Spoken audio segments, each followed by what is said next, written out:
mudas, né? Eu fiquei fazendo. Beleza. Deus, já está gravando. Eu poderia dar muitos outros exemplos? A gente parou aqui, né? Isso. Posso começar? Pode, por favor. Eu poderia dar muitos outros exemplos comparáveis, mas parece-me desnecessário insistir nestes exemplos negativos. Agora, gostaria de mostrar que a aprendizagem é possível no caso das estruturas lógico-matemáticas, mas como uma condição, isto é, que a estrutura que se deseja ensinar aos sujeitos esteja apoiada por estruturas lógico-matemáticas mais simples, mais elementares. Dar-lhe-eis um exemplo. É o exemplo da conservação do número no caso da correspondência termo a termo. Se dermos a uma criança 7 fichas azuis e pedirmos-lhes que coloque logo abaixo outras tantas fichas vermelhas, há um estágio pré-operatório em que ela colocará uma vermelha para cada azul. Mas quando se aumenta o espaço entre as vermelhas, fazendo-as formar uma grande fileira, ela dirá: agora há mais vermelhas do que azuis. Bom, esse experimento a Giane vai ter que propor aos alunos dela. É bem interessante, tá, Giane? Especialmente a Giane, mas para todo mundo. E as meninas que trabalham com matemática, que devem ter feito isso algumas vezes, não é? Porque a criança pré-operatória, ela é guiada pela percepção, né? Então, por isso que também chama a segunda etapa do pré-operatório, se chama de pensamento, se diz que é uma etapa intuitiva, porque o pensamento da criança se baseia na intuição, que significa ser regido pela percepção imediata, né? Não é pela razão, é pela percepção, é aquela sensação, né, de que, bom, essa fileira está mais comprida, portanto tem mais aqui, né? Ou, mais raramente, aqui tem menos porque está muito espaçada, né? Isso é mais raramente a criança diz isso. Mas, em geral, ela diz, tem mais nessa aqui porque está bem compridona, né? Essa fileira está compridona. Então, isso é pré-operatório. É uma resposta pré-operatória, se deixar levar pela percepção. Mesmo que tenha sido ela, e de preferência, quando a gente usa o método clínico, a gente sempre pede, ou se baseia na proposta clínica para ensinar mesmo, é preferível sempre que a gente peça para a criança fazer, do que a gente fazer e ela mostrar, e ela observar, porque senão ela fica com a sensação de que a gente roubou, a gente escondeu alguma ficha, ou acrescentou fichas, né? Sempre deixando a criança fazer. E isso é importante para a gente ver que mesmo que ela que faça, não muda nada se ela é pré-operatória. Porque para ela não existe essa contradição, mas antes tinha o mesmo, ela não vê contradição com relação a isso. Mas, de preferência, sempre deixar a criança fazer.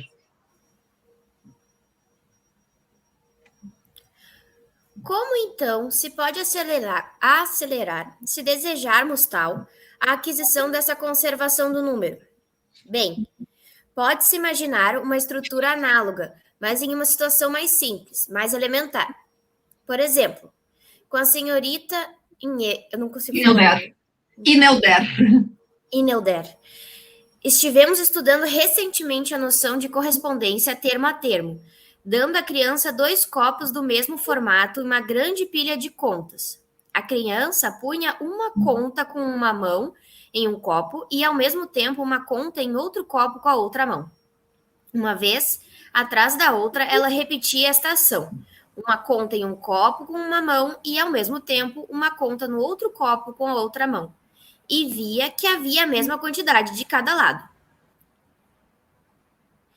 Então, se escondia um dos copos, cobria-se com algo. Ele não mais via esse copo, mas continuava a colocar uma conta nesse copo e, ao mesmo tempo, uma conta no que estava vendo. Então, perguntamos se a igualdade havia sido conservada, se havia ainda a mesma quantidade em um como no outro copo. Então, se verificou que as crianças bem pequenas, de cerca de 4 anos, não queriam fazer qualquer predição. Elas diziam, antes tinha a mesma quantidade, mas agora não sei. Não dá para ver, então eu não sei. Elas não queriam generalizar, mas a generalização Foi feita a partir da idade de 5 anos e meio. Então, em média, né? Em média, 5 anos e meio. Então, é bem interessante aqui, este exemplo dado, que as crianças não confiam na sua razão, elas confiam só na percepção. Se elas veem, elas confiam naquilo que elas veem, elas não confiam na sua razão, ou seja, se eu não estou vendo, ao colocar, não tem como predizer, por mais que ela esteja fazendo, né? Às vezes, para o adulto que não tem essa noção sobre o desenvolvimento da criança, é muito interessante, porque aí o adulto se admira muito. Como é que a criança não consegue saber isso se ela que está fazendo, né? Acho que é muito mais surpresa para o adulto, porque a criança está tranquila com a resposta dela, e o adulto que se admira, né? Eu sempre gosto, ao longo dos anos, eu fui fazendo a minha experiência com o método clínico, ao longo dos anos eu fui variando a forma de trabalhar, e aí eu preferi nos cursos presenciais, né, a gente, de primeiro que as pessoas vão aplicando sem a gente ter trabalhado muito, assim, anteriormente, para aí a gente ir pegando as falhas, né, que as pessoas realizam. Mas eu vejo como as pessoas se admiram, né, é uma coisa muito interessante o quanto os aplicadores se admiram com as respostas da criança, imaginando que vai ser uma coisa muito simples de fazer. E as respostas das crianças normalmente pegam, assim, as pessoas ficam meio desequilibradas com as respostas que as crianças dão. Isso está em contraste com o caso das fichas azuis e vermelhas, com uma fileira espaçada, onde não antes dos 7 ou 8 anos é que as crianças dirão que há o mesmo número de fichas.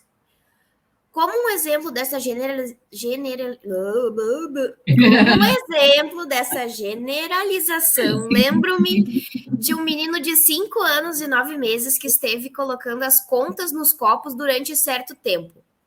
Quando lhe perguntamos se ele continuasse fazendo isso durante o dia e a noite e no dia seguinte, se haveria sempre a mesma quantia no copo, o menino deu esta admirável resposta: quando a gente sabe, sabe para sempre. Em outras palavras, este era um raciocínio recorrente. Nesse momento, a criança adquire a estrutura, neste caso específico. O número é uma síntese de inclusão e ordenamento de classe. Essa síntese foi favorecida pelas próprias ações das crianças. Não, próprias ações da criança. Gente, essa observação do menino, quando a gente sabe, sabe para sempre, isso é lindo. Essa é uma frase linda. O que acontece? Quando a gente está falando de aprendizagem lato sensu, que é o que Piaget chama de desenvolvimento, né? Aprendizagem lato sensu, que é a criação de estruturas do pensamento, a gente não perde. O que a gente se esquece é dos conteúdos, né? Então, por exemplo, eu me esqueço como é que a gente representa mesmo na matemática uma exponenciação, né? Como é que a gente representa uma raiz quadrada? O conteúdo, essas coisas assim, que são, como é que se chama mesmo, arbitrárias, convenções, a gente se esquece, né? Agora, o que é a estrutura do pensamento, ela vai estar lá, a não ser que haja uma doença degenerativa do sistema nervoso, um acidente, né? Por exemplo, pode ser um acidente que haja um traumatismo, que bateu a cabeça, pode ser um acidente vascular cerebral, que estragou alguma região do cérebro.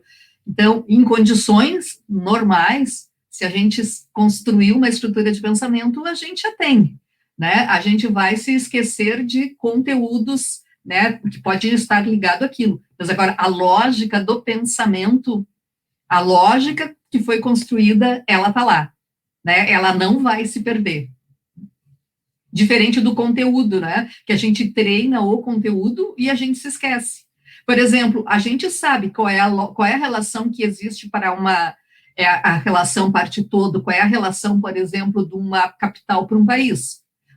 A gente não perde isso, a gente entende essa lógica, mas dificilmente a gente se lembra de quais são as capitais que a gente estudou lá, né, nos anos, lá no ensino fundamental. Dificilmente a gente vai se lembrar delas, mas a gente sabe qual é a relação que existe entre uma coisa e outra. Então, a lógica, ela é construída e a gente não perde, a não ser, então, quando há um acidente, uma doença degenerativa. Os conteúdos específicos, sim, a gente perde. Então, por exemplo, faz muito tempo que eu não leio francês. Quando o Fernando e eu traduzimos faz muitos anos isso, traduzimos a Inteligência em Evolução, do Montand-Géraud e Maurice Naville, também fazia muito tempo que eu não mexia no francês. E aí, eu me lembro que nas primeiras páginas, eu tinha que consultar o dicionário a cada pouco. Então, a estrutura da língua estava lá. Mas o vocabulário é assim, ó, a gente fica um tempo sem usar o vocabulário, a toda hora procura dicionário, procura dicionário, procura dicionário. Mas daqui a pouco já não precisava mais do dicionário. Então, o que eu tinha perdido era o vocabulário, que depende de memória.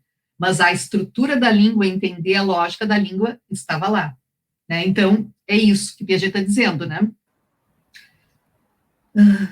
Continuemos? Criou-se uma situação onde havia uma interação de uma mesma ação que continuava e que era, portanto, ordenada e, ao mesmo tempo, inclusiva. Deixa eu só baixar aqui. Tinha-se, por assim dizer, uma síntese localizada de inclusão e ordenamento que facilitava a construção de ideia de número nesse caso específico. E, então, se pôde encontrar, em decorrência, uma influência dessa experiência sobre a outra experiência. Entretanto, essa influência não é imediata. Estudamos a generalização a partir dessa situação recorrente para outra situação em que as fichas eram colocadas na mesma fileira. Ai, eu tô me ouvindo. Não sei, tá todo mundo com o microfone fechado? Será que é o meu fone? Ixi, deixa eu desligar o meu.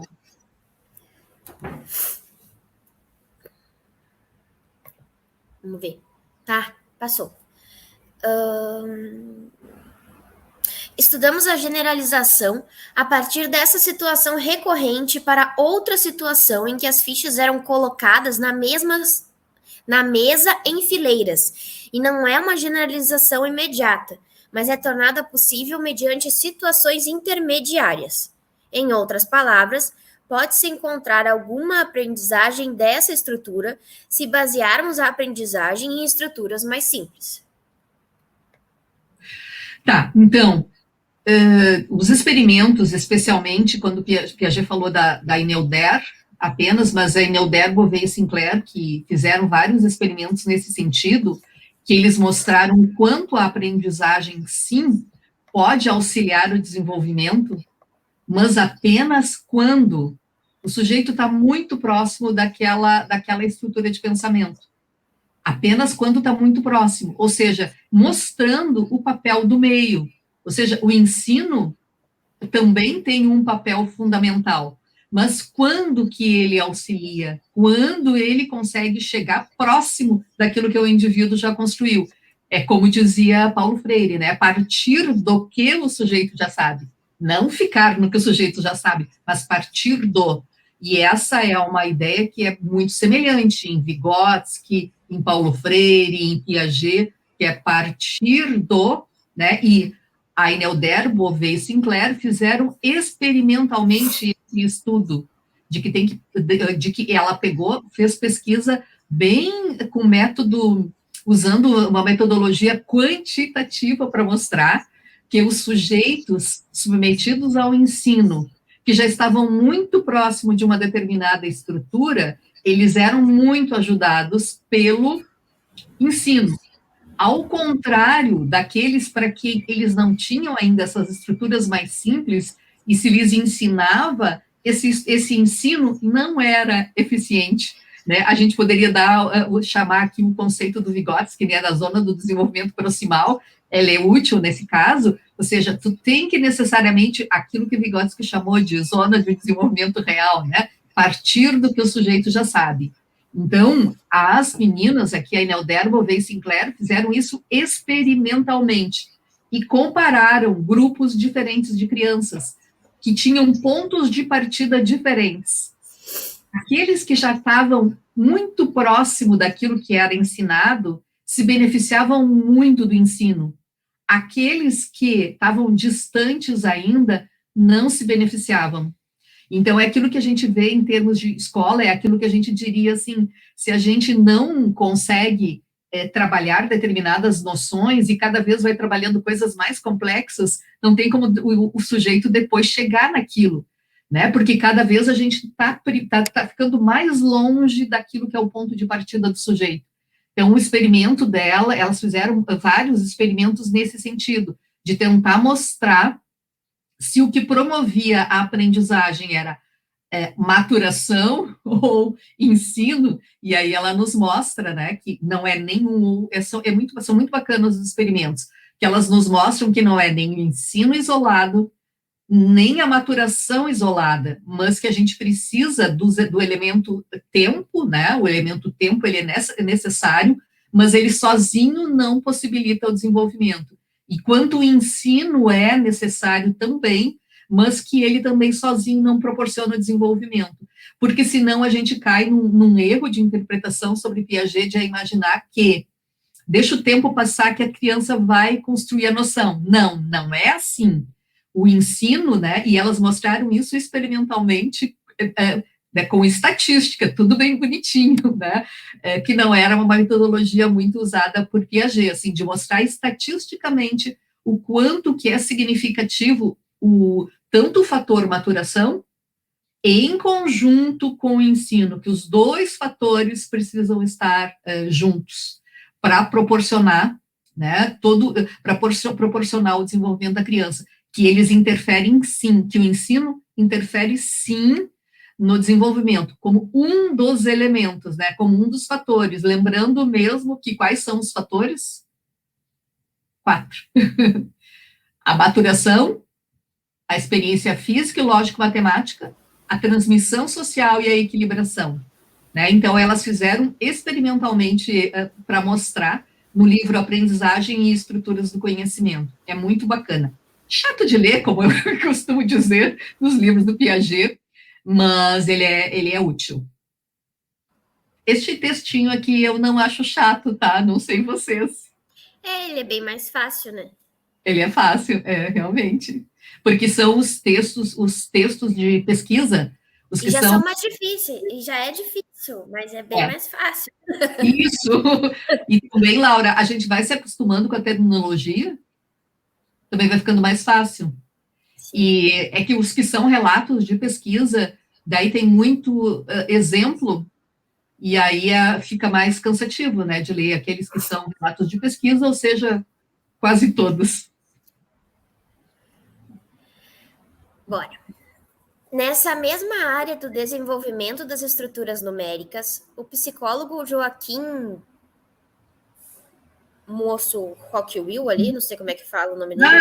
Tá. Vogel, não sei como é que é o nome dele. Não sei, não conheço ele, que ele é antigo.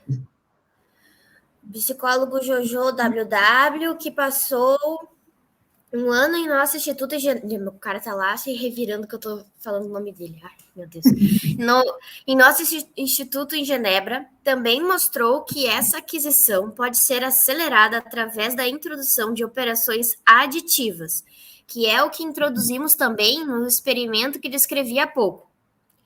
Ele introduziu, então, de um modo diferente, mas também foi capaz de obter um certo efeito de aprendizagem. Em outras palavras, a aprendizagem é possível se basearmos a estrutura mais complexa em uma estrutura simples. Isto é, quando há uma relação natural e desenvolvimento de estruturas e não simplesmente um reforço externo. Esta frase tem que sublinhar, tá? Esta é de usar em referencial teórico. Essa é bem importante, da relação desenvolvimento e aprendizagem. Porque o reforço externo seria simplesmente assim, ele acerta e eu dou o chocolate. Não é. Quer dizer, ganhar chocolate é bom, mas não é o chocolate que fez os caras aprenderem. Né? Ele sabe, bom, bacana, ganhou chocolate. Mas não é isso que tornou possível a aprendizagem. O que torna possível a aprendizagem é o fato dele ter uma estrutura mais simples na qual basear aquela mais complexa. A Isabel mandou uma mensagem, mas a mensagem de áudio não vou ouvir agora, não.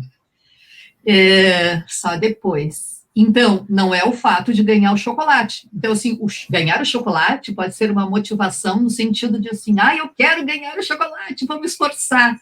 Mas esse eu vou me esforçar, ele não é suficiente. Por quê? Porque eu conto sempre aquele exemplo lá nas aulas de física quântica que eu assisti, que eu queria muito entender aquele conteúdo lá da física quântica, mas eu chegava cedo, saía por último, mas não adiantou. Embora, assim, eu sentisse muita vontade, muito, muito motivada, eu queria muito, mas... mas não foi o suficiente para me garantir a aprendizagem daquilo tudo, né? Quer dizer, sair da disciplina sabendo o mesmo que eu sabia no início. Então, a motivação, ela é importante, assim, o aspecto afetivo. Oba, quero ganhar o chocolate. Esse aspecto afetivo, ele é importante, mas ele não vai garantir a aprendizagem. Ele pode garantir, por exemplo, se eu já sei, já tenho um comportamento, eu repetir aquele comportamento, pode aumentar a chance de que eu ganhe o chocolate, ao fazer uma coisa que eu já sei, né? Mas aí é uma coisa que eu já sei, e não a aprendizagem em si. Ele pode aumentar, como dizia Skinner, a probabilidade de um comportamento, e não a aprendizagem. A Isabel está com reunião na escola. Beleza, ótimo. Conseguiste ouvir? Beleza. Tá. Agora, gostaria de tomar alguns minutos para concluir o que estava dizendo. Minha primeira conclusão é a de que as estruturas de aprendizagem parecem obedecer às mesmas leis que o desenvolvimento natural dessas estruturas. Em outras palavras, a aprendizagem está subordinada ao desenvolvimento e não vice-versa, como já disse na introdução. Sem dúvida, poderá ser objeto que alguns investigadores tiveram sucesso no ensino de estruturas operatórias. Mas, quando me deparo com estes fatos, sempre tenho 3 questões que desejo ter respondido antes de estar convencido. A primeira questão é: isso é uma aprendizagem duradoura? O que permanece 2 semanas ou 1 mês mais tarde? Se uma estrutura desenvolve-se espontaneamente uma vez alcançada um estado de equilíbrio, ela é duradoura e continuará através de toda a vida da criança? Quando se atinge a aprendizagem por reforço externo, o resultado é duradouro ou não? E quais são as condições necessárias para ser duradouro? Então, aqui é um dos aspectos, né? Para diferenciar o que é aprendizagem estrito sensu e aprendizagem lato sensu. Então, a aprendizagem estrito sensu é essa que, por exemplo, que a gente memoriza uma informação para passar numa prova, né? Se eu preciso fazer um concurso, aí eu vou lá e, por exemplo, vai fazer um concurso e tem que memorizar as leis, a legislação. Aí a pessoa vai lá, a Laura vai lá, mas não foi um concurso para substituto, então não tem a prova de legislação, né?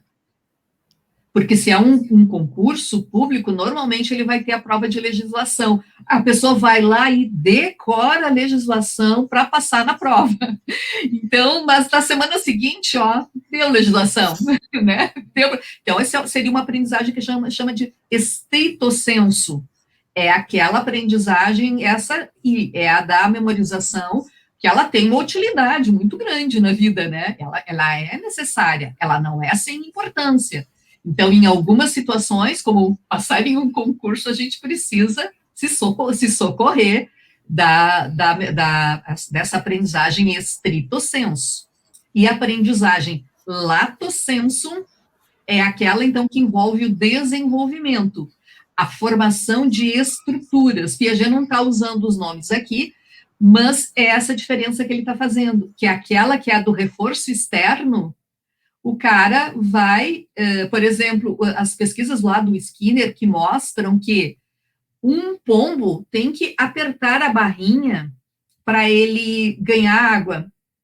Então, ele aperta a barrinha e ganha água. Ele aperta a barrinha lá na gaiola, ganha água. Aperta a barrinha, ganha água. Aí, depois de um tempo, ele deixa de ganhar água. O cara não dá mais água para ele. Ele não ganha, ou seja, ele aperta a barra, não ganha água. Aperta a barra, não ganha água. Depois de um tempo, o que vai acontecer? Ele não vai mais apertar a barra. Então, quando ele está falando de reforçamento externo, é isso, é ganhar esse elemento externo. No caso do pombo, apertou a barra, ganhou a água. Então, é esse o exemplo que ele diz assim, ó, com reforçamento externo, essa aprendizagem vai ser eliminada, mas aqui a gente está tratando de uma aprendizagem estrito sensu, é essa da não formação de estrutura. Embora ele não diga, não chame aqui, mas é aprendizagem estrito sensu. Em oposição à aprendizagem lato sensu.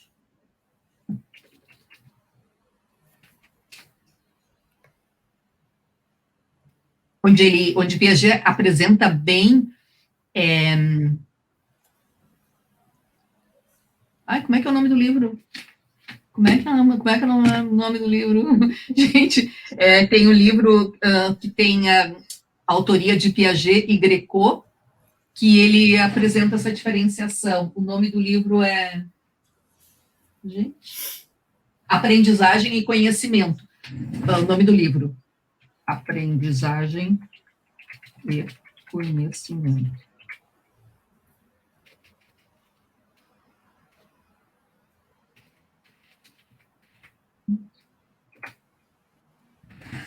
Então, a primeira questão os caras treinam esses experimentadores que eram behavioristas, alguns deles, e foram lá tentar mostrar, fazer pesquisa no Instituto do Jean Piaget, tentando mostrar que Piaget não tinha razão, que a gente pode ensinar as estruturas, né? Então, eles queriam desmentir Piaget. Então, eles foram lá. Daí, eles obtiveram algum resultado. Então, o que Piaget tenta estar dizendo essas aprendizagens que foram obtidas, elas são duradouras ou não são duradouras? A segunda questão é: quanto de generalização é possível? O que faz a aprendizagem ser interessante é a possibilidade de transferir de uma generalização. Quando se desenvolve alguma aprendizagem, sempre se pode indagar se isto é uma peça isolada na névoa da vida mental da criança ou se realmente é uma estrutura dinâmica que pode levar à generalização. Essa descrição aqui é uma peça isolada na névoa da vida mental. Essa tradução aqui está muito poética.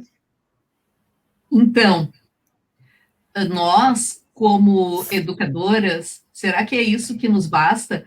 O cara apenas fazer uma memorização para nos devolver na hora da avaliação? Será que é só isso que a gente quer? Né? Então, é só isso que nos basta? Então, ou realmente aquilo ali ela consegue generalizar para outros domínios. Então, o que a gente quer? Quer que ele simplesmente consiga memorizar aquilo e nos devolver, ou ele consegue efetivamente aplicar, ou seja, construir uma estrutura significa que eu vou conseguir aplicar em outras situações, não apenas aquela situação específica, como, por exemplo, no momento que a gente consegue construir a estrutura de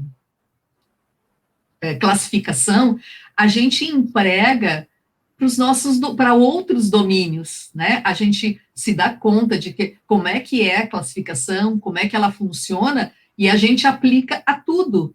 A gente organiza as gavetas usando a estrutura de classificação, a gente organiza o armário, a gente organiza a mala, a gente organiza o álbum de figurinhas, a gente organiza as nossas coleções todas, de papel de cartas, de carrinhos, a gente organiza tudo, ou seja, a gente aplica aquela estrutura a todo o meio, para organizar todo o meio na nossa volta, e não apenas para responder a uma prova, né? Então, essa é uma diferenciação bastante grande que Piaget faz, no sentido de que, o ensino dessa estrutura, desses conteúdos estrito sensu, eles são importantes, sim, mas na sua relação com a estrutura do conhecimento. Caso contrário, elas, assim como vieram, foram memorizadas, assim também se perdem. Então, há uma terceira questão. Em caso de cada experiência de aprendizagem, qual foi o nível operatório do sujeito antes da experiência e que estruturas mais complexas pôde esta aprendizagem alcançar?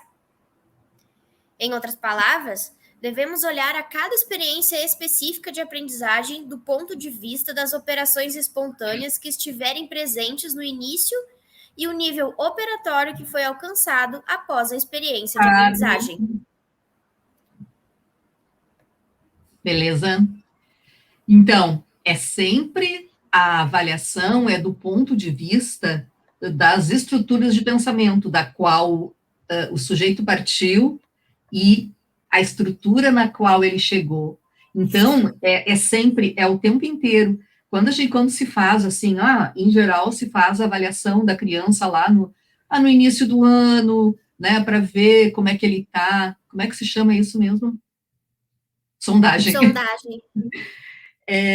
Faz uma avaliação, uma de sondagem, mas, segundo o que nos traz Piaget, não é um momento específico, é o tempo inteiro isso, é a cada momento, é a cada conteúdo novo.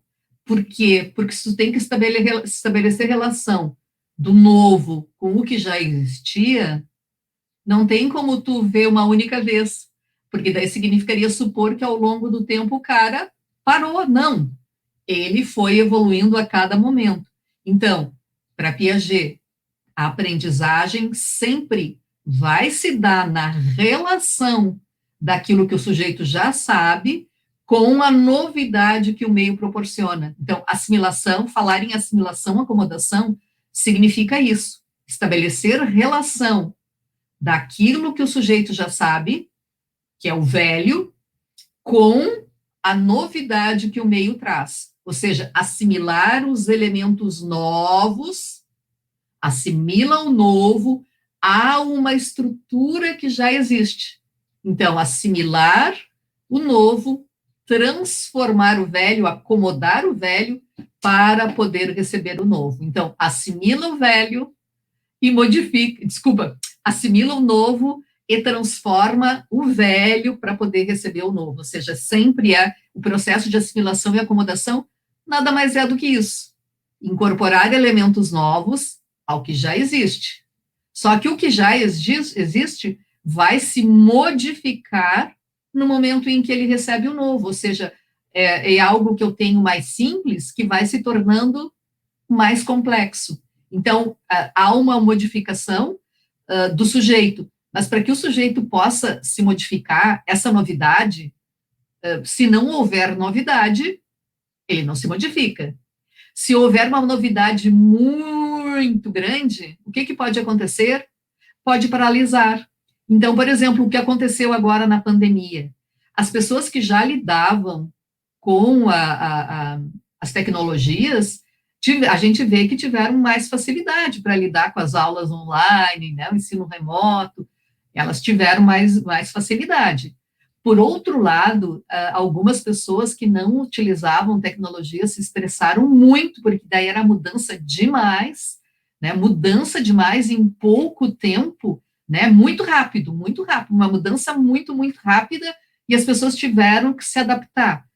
Mas o que isso a gente verifica? Que gerou um estresse muito grande. Em algumas pessoas todo mundo ficou estressado, claro, mas eu digo que algumas pessoas ficaram muito estressadas, demasiadamente, no ponto assim de realmente meio que paralisarem, né? De não conseguirem ter essa atitude de conseguir superar a situação e sair mais fortalecido, que é a tal da... Como é que se chama mesmo? Resiliência. Hã? Resiliência. Resiliência. Fiquei olhando lá a Carmen ganhar um lanchinho. É a tal da resiliência, né? Foi uma coisa que preocupou a turma da EJA ali, porque o perfil são pessoas mais velhas e elas não tinham e não o domínio sobre as tecnologias, nem mesmo assim o WhatsApp, né? E elas estão se alfabetizando, então elas não sabem ler e escrever, o que piora o processo. Então a gente teve que adaptar tudo para não perder ninguém. A minha mãe tem 91 anos e ela resiste, assim, ó, ela não quer saber de, por exemplo, ela tem muita dificuldade para usar, para inovar, assim. Ela usa um telefone daquele modelo, é aquele modelo de telefone, só que ela estava com muito problema na rede, né? Porque é telefone convencional. E como tem pouca gente usando o telefone convencional hoje em dia, os reparos na rede normalmente não são tão intensos como, né, construção de torres e tal. E aí eu comprei um celular, o mais simples que eu encontrei, né? Era o mais simples, menos funções possíveis, né? Eu cheguei o mais simples possível. Gente, né, ela se negou, eu expliquei muitas vezes para ela, fiz ela fazer vários ensaios, né? Várias situações que eu fiquei junto com ela, ligando, fazendo ela receber ligação. Não, mas ela não conseguiu. Ela desistiu de aprender, não queria aprender. Mas assim, um processo de não quero, não quero. Por quê? Porque para a pessoa ali de 91 anos, isso é uma coisa que está muito distante para ela, é uma novidade distante, não é uma novidade próxima, né? Para a gente é diferente, a gente foi convivendo com as tecnologias e olhe lá, né? E olhe lá, na minha infância, a TV não tinha controle remoto, era preto e branco, existia um canal e que passava só de tarde, tá? Então, mas é diferente. É diferente porque eu ainda era criança quando a tecnologia começou a se desenvolver de uma forma muito rápida, né? Então, ainda é mais fácil do que alguém que está acostumado, organizado, sem uma tecnologia, e a tecnologia vai avançando tão rapidamente, né? Então, a gente vai tendo mais dificuldade para isso. Então, se não houver novidade, tá tudo bem, eu fico de boinhas aqui, né? Eu olho para minha gata tão tranquila, dormindo tão feliz, vai lá, come, dá uma voltinha, volta super tranquila, sempre, nunca tem cara de estressada, dorme bastante. Então, se não houver modificação, se não houver novidade, não há no que mudar. No entanto, se a modificação for grande demais, ela vai paralisar. Por quê? Porque o sujeito vai ter poucas estruturas às quais relacionar esse elemento novo. Então, quanto mais estruturas anteriores às quais eu possa relacionar os elementos novos, mais aprendizagem a gente vai proporcionar. Então, quanto mais próximo daquilo que o sujeito sabe, mas não a ausência de distância. É difícil calcular isso? Claro que é. Teoricamente é molezinha, mas na prática não é fácil. Conseguir produzir um desequilíbrio que é assim, ó, atenda esse requisito de que vai trazer uma novidade, mas também uma novidade que não seja muito gigante. Na prática, é complexo isso. E como é que a gente vai saber, como é que a gente pode conhecer esse estado inicial do sujeito? Me digam vocês. A Laurinha, que faz pouco tempo que começou na EJA. É complicado. Eu ainda estou aprendendo como é que. Porque, como eu falei, acho que eu falei na semana passada, né? Tem umas coisas que eles sabem na experiência, mas não. E detectar isso tá complicado ainda. Pois é, como é que tu fica sabendo o que eles sabem? Pergunto. Porque no caso, como eles são adultos, né? A sondagem, ela é no fazer. A gente pede que eles façam e vê o que eles estão fazendo.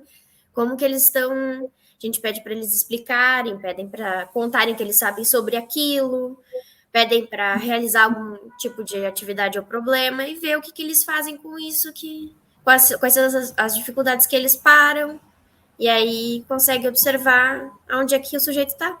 A sondagem é o tempo inteiro, né, Laurinha?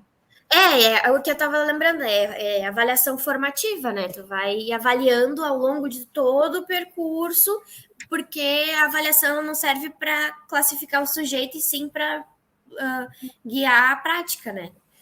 Do que tu vai fazer de acordo com o quanto o sujeito está conseguindo evoluir. Acho que no caso do adulto, é a minha percepção, tá, Laura?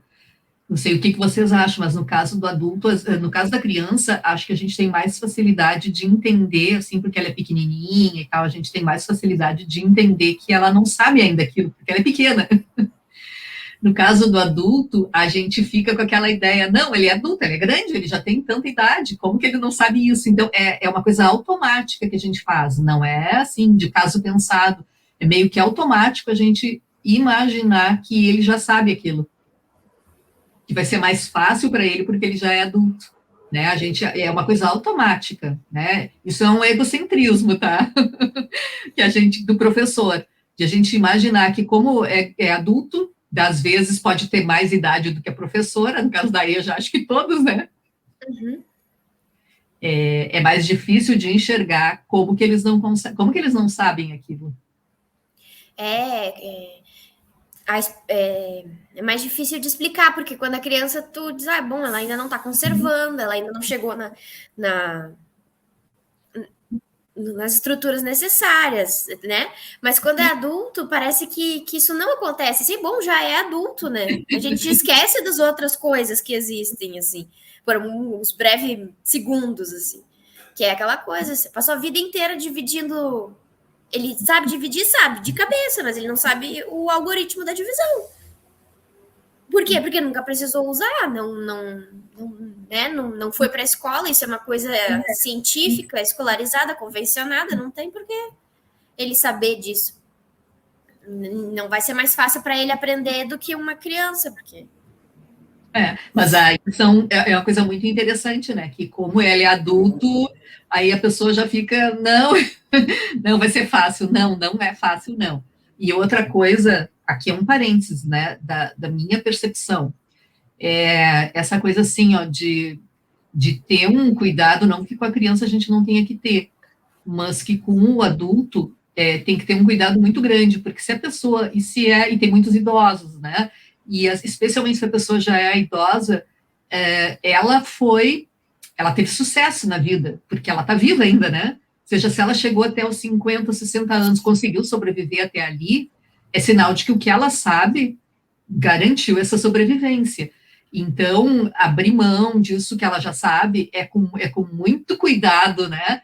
Para ela não ficar com essa sensação de que, como que eu sou burra, que eu não soube isso a minha vida inteira, né? De abrir mão, de que vai poder aprender coisas novas sem isso significar que ela era uma burra antes, né? Acho que mexe muito com essa questão afetiva também, né? De não se sentir assim, achando que, então tudo que eu soube na minha vida não valeu nada. Valeu sim. Não, já é uma dificuldade estar ali, né? Porque já passou por alguma situação que tirou ele daquele momento escolar na infância, né? Então, algo já aconteceu. E retomar isso depois de ter vivido a vida toda sem necessitar do conhecimento escolar é um movimento muito grande, né? É uma força e é um desejo muito grande de estar ali.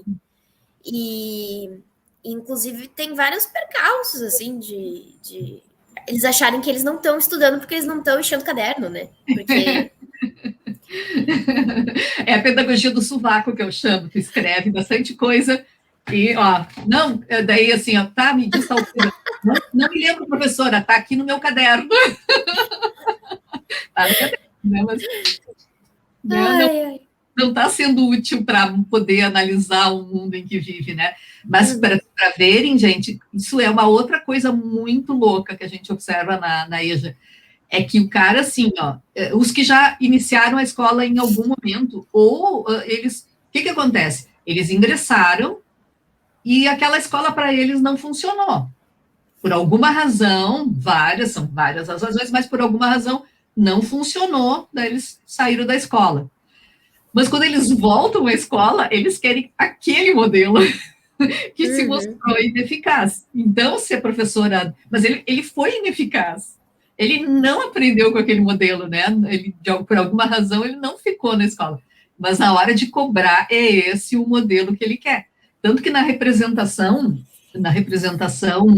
normalmente de sala de aula, nos filmes, nos desenhos, normalmente é uma classificação, é uma organização de espaço físico bem enfileiradinho, um atrás do outro, né? É uma determinada organização, é o cara copiando, né? Então, eles acabam cobrando isso, por mais que não funcionou, mas é isso que eles acabam cobrando do professor. Então, é a criança não, né? Porque a criança vem numa boa e tal, mas o adulto é muito interessante, assim. Vou passar para a Laura depois os livros que a gente tem, que a gente construiu, que eu fui coordenadora de um curso de especialização, junto com a professora Simone Valdetti, e daí tem as produções dos textos, né? Tem coisas muito bacanas sobre isso. Eu quero, adoro. É muito legal, vou mandar para... Se mais alguém quiser, me avisa depois, que é pesado, são pesados os arquivos. Vou escrever aqui.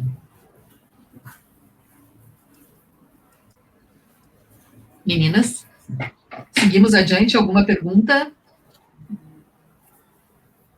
Meninas, alguma pergunta? A Natália, que só está nos escutando, que não está aqui. A Lari. Acho que a Isabel está aqui também. Tudo ok? Tá. Quem é que segue lendo, Laurinha? Sim.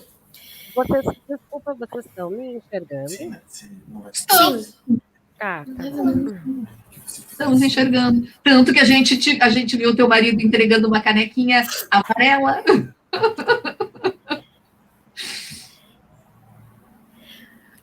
Tá. Minha segunda conclusão é a de que a relação... Eu acho que eu estou me ouvindo de novo. Eu vou desligar aqui meu microfone. Minha segunda conclusão é a de que a relação fundamental envolvida em todo o desenvolvimento e toda aprendizagem não é a relação de associação. No esquema estímulo-resposta, a relação entre a resposta e o estímulo é compreendida como sendo uma associação. Em contraste com isso, julgo que a relação fundamental é a de assimilação. Assimilação não é o mesmo que a associação. Definirei a assimilação como a integração de qualquer espécie de realidade em uma estrutura. É a assimilação que me parece fundamental na aprendizagem e que me parece a relação fundamental do ponto de vista das aplicações pedagógicas ou didáticas. Todas as minhas afirmações de hoje representam a criança e o sujeito da aprendizagem como ativos. Uma operação é uma atividade. A aprendizagem é possível apenas quando há uma assimilação ativa. É essa atividade de parte do sujeito... Não, é de parte. É essa atividade de parte do sujeito que me parece omitida no esquema estímulo-resposta. A formulação que proponho coloca ênfase na ideia da autorregulação, na assimilação. Toda a ênfase é colocada na atividade do próprio sujeito, e penso que sem essa atividade não há possível didática ou pedagogia que transforme significativamente o sujeito. Finalmente... Eu não sei se para vocês é claro, assim, quando ele fala de estímulo-resposta, do que ele está falando.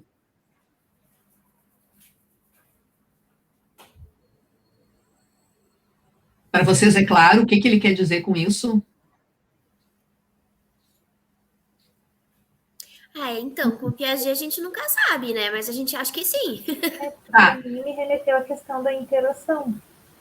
Não, o estímulo-resposta aqui, ele está se referindo, porque ele está comparando com a teoria behaviorista comportamentalista, que também é chamada de associacionismo, porque leva em conta, eles dizem, eles explicam a aprendizagem lá no associacionismo como uma associação, vai associando, vai acumulando as informações, acumula, por associação. Então, isso é uma crítica ao modelo que ele que é chamado de associacionismo, que é o comportamentalismo, ou behaviorismo, que também a gente chama de teoria estímulo-resposta, né? Ou seja, fez uma coisa, né? Teve um estímulo, teve uma resposta. Ele apertou a barrinha, o pombo apertou a barrinha, ganhou a aguinha. A criança fez a continha armada, fez a continha, ganhou o chocolate. Então, é simplesmente uma associação entre o estímulo e a resposta, tá? Que não leva em conta a construção das estruturas de pensamento, que simplesmente vê o comportamento. Piaget já diz, não, a gente tem que levar em conta a estrutura do pensamento. Embora o que a gente enxergue seja o comportamento, só que o cara tem uma estrutura de pensamento funcionando lá dentro dele. E é nisso que a gente tem que investir do ponto de vista didático. Não é simplesmente ele, né, dar uma resposta correta numa prova e, de repente, será que ele sabe o que ele está fazendo?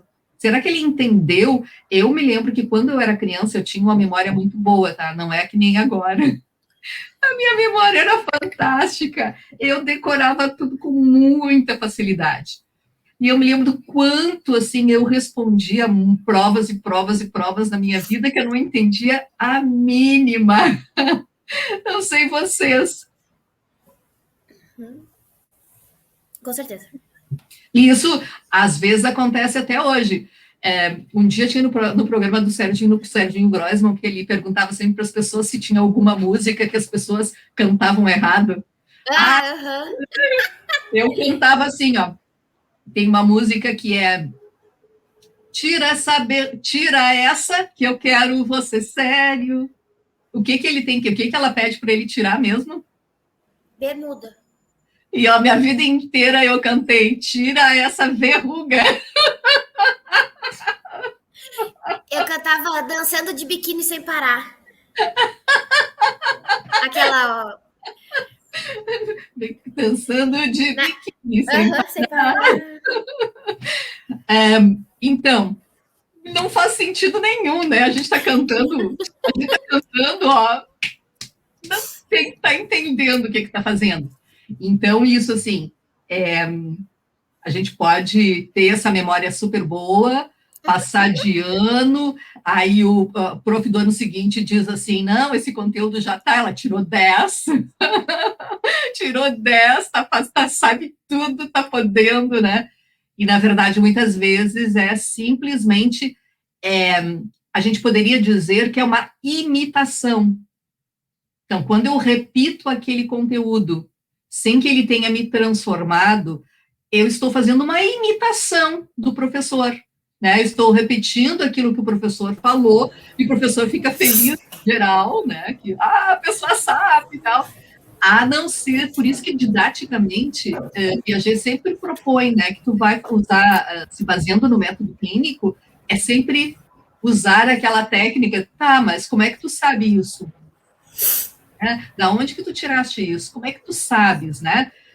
Porque não é simplesmente a resposta que o sujeito dá, é a resposta correta, que foi aquilo que ele fez lá quando ele começou a criar toda a metodologia de pesquisa, que ele foi se dando conta. E muitas vezes a criança responde corretamente por acaso, e muitas vezes ele sabe todo o raciocínio, e na hora responde errado, mas entende a lógica, né? Então, a preocupação de entender a lógica do raciocínio, né? Então, muitas vezes a gente dá a resposta correta como uma imitação ao comportamento do professor. A gente tem uma bagagem, de coisas inúteis na cabeça, que perguntam e sai a resposta sim. Isso. O que é o... Vocês não lembram o decor? O que é o vento? O que é o vento? Eu não ouvi. Trancou para mim. O que é o não vento? Lembram? O que é o vento? Até rima. O vento é o ar em movimento. Tá, mas o que é isso? Entenderam? A gente repete isso bem bonitinho. O que é um vento? É o ar em movimento. Beleza. E aí, como é que isso acontece? Como é que funciona? Né? Então, a gente memoriza uma série de coisas, bem bonitinha, em qualquer área, tá? Eu tinha um ex-amigo, tem um ex-amigo, assim, ele é muito interessante, que ele tem uma pessoa, como é que se chama uma pessoa, assim, muito culto, sabe? Porque ele sabe dizer, no livro tal, Piaget define assimilação dessa forma, mas no outro livro ele define assim, mas naquele outro, snob, snob é o termo, né, culto é snob, mas no outro livro ele define desse outro jeito. Maravilha, eu não consigo, gente, eu não consigo me lembrar disso, a não ser alguns livros que a gente lê com mais frequência. Mas na hora de aplicar, de usar esses conceitos, ele não conseguia usá-los para explicar situações. Não conseguia, né, usar essa conceituação, mas repetia bem bonitinho. Eu tive uma colega que já é aposentada, cujo nome eu não vou dizer, mas ela dizia assim, não, nada de exemplo, a gente vai ficar só na teoria. Aí, quando eu estava no doutorado, eu fiz uma disciplina com essa minha colega, meu Deus, que sofrimento foi para mim, porque eu sou a pessoa do exemplo, estou sempre exemplificando. Não, é só a teoria. Ai, meu Deus, que sacrifício. Para mim é difícil, não sei para vocês. Com certeza. Mas vocês não pegaram essa prof, ela já se aposentou antes da gente chegar lá. Que foram alunas da pedagogia. Ela não deu aula para as licenciaturas, foi só para pedagogia. Depende de quando é que ela se aposentou, professora. Eu sou antiga. Que ano tu é mesmo, Lari? Qual é a tua saída? Em que ano tu saíste? Eu saí em 2010. Só que eu não me lembro. Nossa, gente. Old school. É verdade. Eu comecei a dar aula na FACED em 91. Ai, quando eu nasci! Sério? 91. Eu comecei na FACED. Eu entrei na URGS como aluna em 79. Gente, tudo isso. Ai, eu espero chegar no meu futuro e falar assim, eu entrei na URGS em tal ano, e aí eu dei aula na URGS em tal ano. Aí depois eu fui como professora convidada. Isso, mas tu já está no caminho, ó. Tu já está no caminho, ó, porque já fez a faculdade, daí fez uma especialização, aí professora substituta, e assim vai. Gente, alguém me substitui na leitura? A minha rinite está pegada. Quem continua lendo? Ok, por favor. Senão eu não me aguento aqui só eu lendo e depois comentando também, não dá certo. É ali no minha segunda conclusão, é isso? Finalmente. No de baixo, tá. É que eu tô no PDF, eu não baixei aqui. Finalmente, e essa será a minha última observação, gostaria de comentar uma excelente publicação do psicólogo Berline. É isso, professor? Eu não sei dizer, eu não sei se é Berline ou Berline agora, não sei. Berline, então. Berline passou um ano conosco em Genebra, durante o qual tentou traduzir nossos resultados acerca do desenvolvimento de operações da linguagem estímulo-resposta, especificamente na teoria da aprendizagem de Bloom. É um dos precursores da teoria behaviorista, tá? É bem antigo, foi um dos precursores. Então, o que esse carinha, esse Berlini, ele foi lá, justamente, ele queria desdizer Piaget, ele queria dizer que era possível explicar todo o desenvolvimento da capacidade cognitiva através dessa explicação do estímulo-resposta. Gente, se usa muito esse modelo estímulo-resposta, ele é usado muito, muito hoje, especialmente com autistas, como é que se chama, na técnica aquela de ABA. É muito utilizado, porque, na verdade, pressupõe o treinamento da criança para executar, como é que se chama, comportamentos sociais, independente da criança compreender o que ela está fazendo, mas se usa muito o treinamento da criança para ela executar, por exemplo, que ela tem que ir ao banheiro, todos os passos de como é que ela tem que fazer, né, que ela tem que, por exemplo, vai lá, se é o menino, vai fazer xixi, que levante a tampa, levanta o assento, faz xixi, tira a roupa, coloca a roupa, da descarga, assim, passo a passo. Então, no sentido bem, essa teoria ABA, que ela é super, hoje em dia, assim, muito, muito, muito utilizada. Ela é toda baseada nessa ideia de treinamento mesmo. Vocês já tinham ouvido falar de ABA?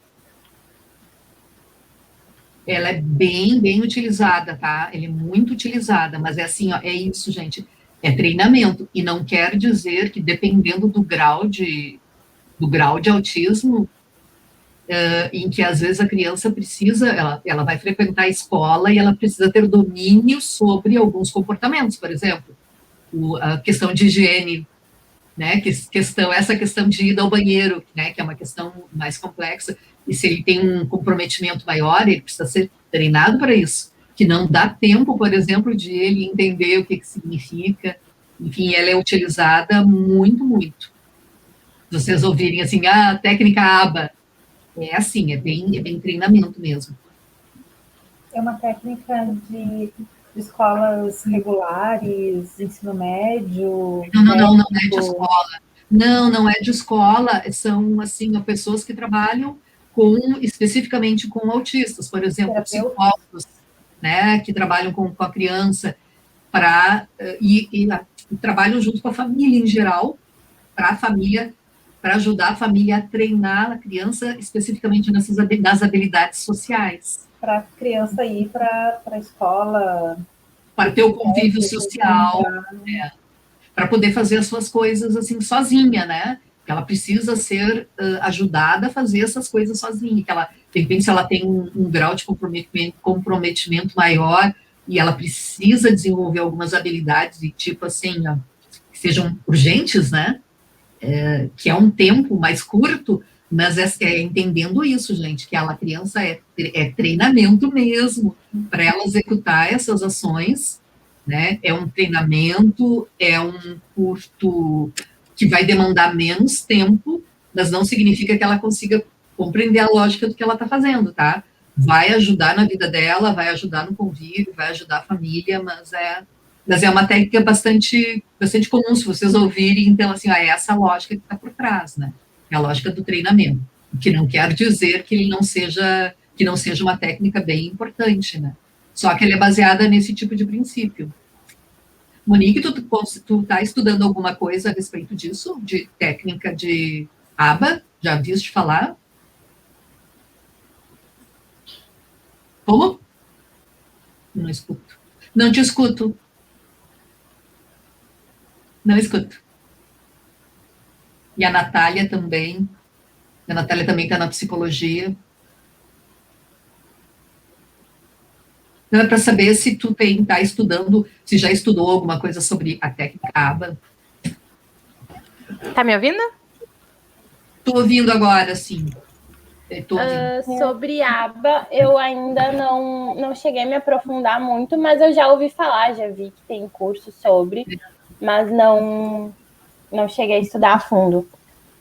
Tá, mas é assim, olha, é baseada, então, nessa ideia. Tá, já viste alguma coisa assim, Natália, tá? Então, para entender, assim, quais são os fundamentos teóricos, tá? É baseado nessa ideia do treinamento. No estímulo e resposta, portanto. Tá. Isso, ela é usada especificamente, né, com crianças autistas.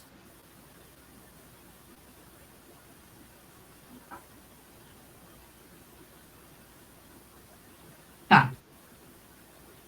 Não, a Natália está sem microfone, então ela está escrevendo aqui no chat. Tá, que ela está sem microfone. Beleza. É, porque a Natália disse que já está estudando um pouquinho o que ela usa. Continuemos a leitura? As outras a Monique está ouvindo, só a Natália que não. É só a Natália. Só a Natália que não. É, porque a Natália avisou aqui no chat que ela estava sem microfone e sem câmera. Ela só está aqui o Nzinho. Continua então, professor. Isso. Berline publicou em nossa série de estudos de epistemologia genética um artigo muito bom sobre esta comparação entre os resultados de Genebra e a teoria de Hull. No mesmo volume, publiquei um comentário sobre os resultados de Berline. Em essência, os resultados de Berline são estes. Nossos achados podem ser muito bem traduzidos para a linguagem juliana, mas na condição de que sejam introduzidas duas modificações.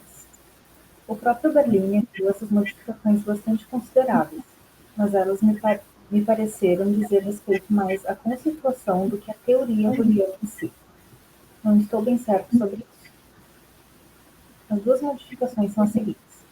Primeiramente, Berline deseja distinguir duas espécies de resposta no esquema estímulo-resposta.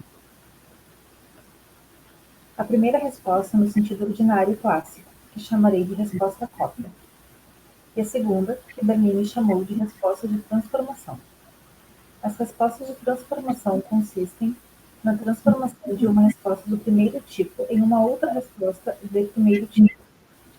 Essas transformações de respostas são o que chamamos de operações e pode-se ver imediatamente que isto é uma modificação muito séria na constituição de Hull, porque está se introduzindo um elemento de transformação e, se assim, de assimilação, e não mais essa associação da teoria estímulo-resposta. Gente, a teoria estímulo-resposta é bem importante a gente entender que ela, do ponto de vista pedagógico, ela entende que basta a gente modificar as condições do meio. Por exemplo, tu pega o grupo de crianças, bota na escola. Aí todos vão receber um determinado estímulo. Se eles receberem aquele estímulo, eles poderão dar a resposta. Se eles receberem o estímulo. Mas significa não levar em conta as condições internas do sujeito para construir estruturas de pensamento. Bom, os experimentos clássicos da teoria behaviorista e todas essas teorias associacionistas, eles são feitos com animais. Pombos, ratos, galinhas, que têm um cérebro um pouco diferente do nosso, né? Levemente diferente do nosso. Mas, será que eles ignoram que os nossos cérebros são diferentes? Não, não é isso. É simplesmente imaginar que dá para a gente explicar a aprendizagem a partir do ensino, unicamente. Entende? Então, assim, eles óbvio que eles não acreditam que o cérebro seja igual. Não, o cérebro é diferente. No entanto, por que eles usam os animais para fazer os experimentos e generalizam para o ser humano que tem um cérebro tão diferente? Porque eles acreditam que realmente o ensino garante a aprendizagem. Tá? Então, é bem clássica a expressão ensino-aprendizagem. A maioria dos textos que a gente lê diz assim, o processo ensino-aprendizagem. É baseada nessa ideia de que o ensino garante a aprendizagem. Por isso que, assim, sempre que eu vou corrigir algum texto, eu corrijo os processos de ensino e de aprendizagem, porque a gente tem 2 processos. Uma coisa é ensinar, outra coisa é aprender. O sujeito pode aprender independente do ensino, e o sujeito pode não aprender, mesmo que tenha sido ensinado. Então, os 2 processos não estão juntos. Porque, para a teoria, as teorias behavioristas, entre as quais Ru, o ensino é que garante a aprendizagem. Então, por exemplo, se o sujeito não está aprendendo, o que se tem que fazer dentro desse esquema estímulo-resposta? Se o sujeito não está aprendendo, o que se faz? Se muda o esquema de reforçamento. Então, por exemplo, ele não está aprendendo, ele não está fazendo adequadamente o que se espera dele. Então, vai mudar o esquema de reforçamento. Por exemplo, não adianta dar chocolate, ele não gosta de chocolate, temos que dar pudim, por exemplo. Né? Tu tem que mudar. Ou tu está reforçando muito pouco, ou está reforçando muito. Então, a gente tem que mudar o esquema da apresentação do estímulo. Ou seja, o que se leva em conta são os fatores externos. Quando eu era criança, já falei sobre isso outro dia, a arquitetura escolar tinha um determinado modelo em que se evitava colocar janelas para as crianças não se distraírem olhando a rua. O prédio em que eu estudava lá nos anos iniciais era uma brisoleta, porque foi construído na época em que Brizola era governador do estado do Rio Grande do Sul. Então, lá naquela brisoleta, as janelas eram só lá no alto, para a gente não enxergar a rua, porque a gente se distrai olhando para a rua e a gente tem que olhar para a professora e ouvir a professora, né? E não pode conversar com os colegas, é olhar a professora e ouvir a professora. Por quê? Porque a aprendizagem depende exclusivamente do ensino nesse modelo estímulo-resposta. Então, assim, é isso, né? Como se o cérebro não servisse para nada nesse modelo de ensino. Quando a gente brinca assim, entrar num ouvido e sair no outro, não é isso. É entrar num ouvido e sair pelo mesmo ouvido, porque nem atravessa o cérebro, né? Então, é esse o modelo pedagógico, né? Então, esse modelo pedagógico tem um respaldo teórico, ele não surge do nada. Tá? Ele é respaldado teoricamente por toda essa ideia de que tu vai treinar o sujeito. E, inclusive, na educação, por exemplo, desde os bebês recém-nascidos. Houve uma época em que os bebês nasciam e nos hospitais as enfermeiras davam lá algumas informações para as mamães como que elas deviam lidar com o bebê. Uma das coisas que, assim, isso vem da teoria behaviorista, tá? De que as mamães não deviam pegar o bebê no colo a toda hora, era só o bebê recém-nascido, tá? Era só para pegar de 3 em 3 horas, né, para dar de mamar, colocar de volta no berço, que era uma orientação que o primeiro teórico do behaviorismo, o Watson, que ele era professor de psicologia animal. Como ele perdeu o emprego porque se casou com uma aluna, momento caras, se casou com a aluna, perdeu o emprego, na universidade dele não podia. Ainda bem que na URGS pode, porque senão, a gente, Fernando e eu estaríamos ralados. Então, o Watson perdeu o emprego como professor de psicologia animal e se dedicou a escrever manuais de orientação à paz. Claro, bacana, né? Claro. E aí, o que ele fez? Ele usou as mesmas regras que a gente, assim, tu diz, tu quer treinar um cachorro, o cachorro chegou novo na tua casa, tu não quer que ele chore, ele fica chorando nas primeiras noites, não, mas deixa ele do lado de fora, e aí ele vai chorar 1 noite, 2 noites, 3 noites, aí vai se acostumar a não chorar mais. O cachorro vai ficar traumatizado? Azar. E ele aplicava essa mesma regra aos bebês, né? Deixa ele chorando. Né, deixa chorando que uma hora ele para de chorar. Claro que o bebê é o contrário, ele vai chorar, vai chorar, vai chorar, vai se estressar de tanto chorar, vai desmaiar de cansaço, né? E, assim, a saúde mental não entrava em jogo. Por quê? Porque o único objetivo ali era a mudança de comportamento. Não importava, assim, o que acontece do ponto de vista cognitivo e o que acontece do ponto de vista emocional, tá? O importante é treinar o comportamento. Existem algumas situações em que o importante é treinar o comportamento? Sim. Por exemplo, quando o cara vai fazer uma seleção, quando o cara vai fazer carteira de motorista, né? Ele treina aquilo para passar. Mas se perguntarem qualquer coisa que foge daquilo ali, não, o cara está roubado, né? Então, é a ideia do treinamento, e é isso que Piaget está contestando. E, de repente, será que isso é o suficiente? A escola fazer isso, né? Fazer esses treinamentos, embora a gente saiba que em algumas situações específicas da nossa vida, o treinamento ele é necessário. Por exemplo, eu já entendi uma coisa, mas agora eu quero automatizar aquilo. Bom, eu vou treinar para automatizar esse comportamento que eu já entendi, já sei qual é essa lógica. Ou, por exemplo, já entendi essa operação matemática, mas eu vou fazer um concurso, eu não posso ficar me demorando, eu tenho que ter rapidez, né? Eu tenho que ter agilidade na resolução. Bom, agora eu vou treinar. Né? Agora, outra coisa é treinar sem entender a lógica do que ele está fazendo. São coisas muito distintas entre si.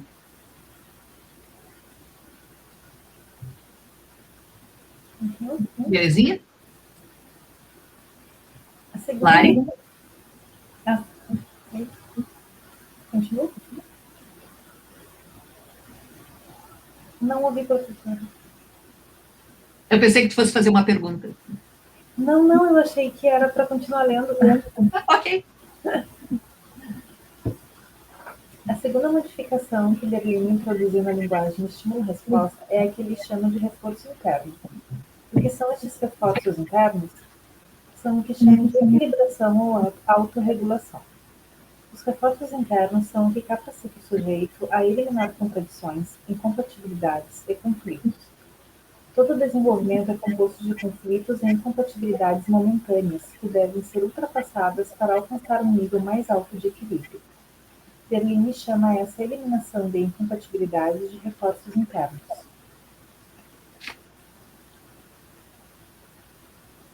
Continua? Continuando. Assim vê-se que isso é verdadeiramente uma teoria estímulo-resposta, se desejar, mas primeiro adicionam-se operações e logo se acrescenta a equilibração. É tudo o que desejamos. Terminou o texto. Terminou o texto.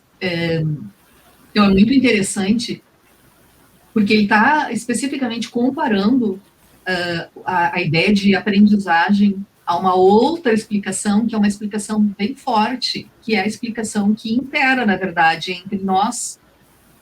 Quando a gente entrevista, e Fernando fez isso de uma forma bem intensa, né, de entrevistar o professor Fernando Becker, não é?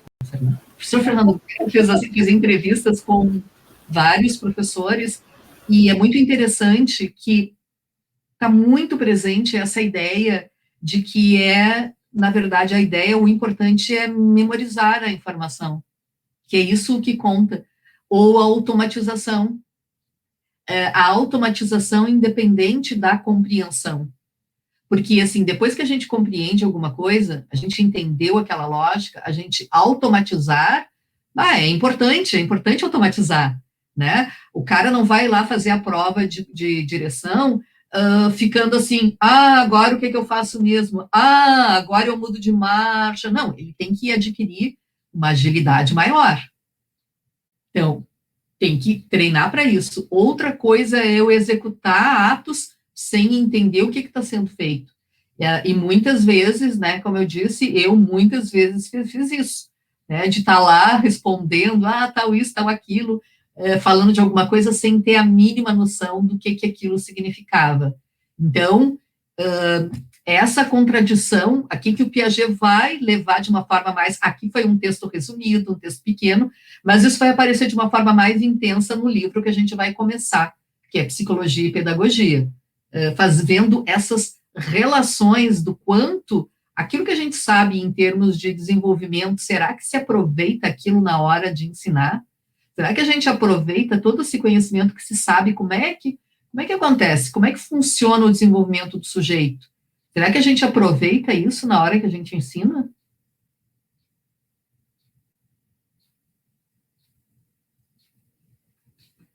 Não sei, estou perguntando para vocês.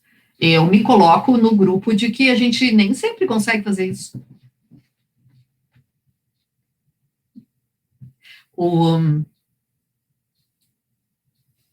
Outro dia o Fernando foi entrevistado para uma matéria e a pessoa pediu uma indicação. Ok, Carmen. Ele pediu uma indicação de uma escola pública construtivista. Não sei. Vocês teriam alguma indicação para dar? A pessoa perguntou para ele se tinha... É que, teoricamente, era para todas elas serem, né?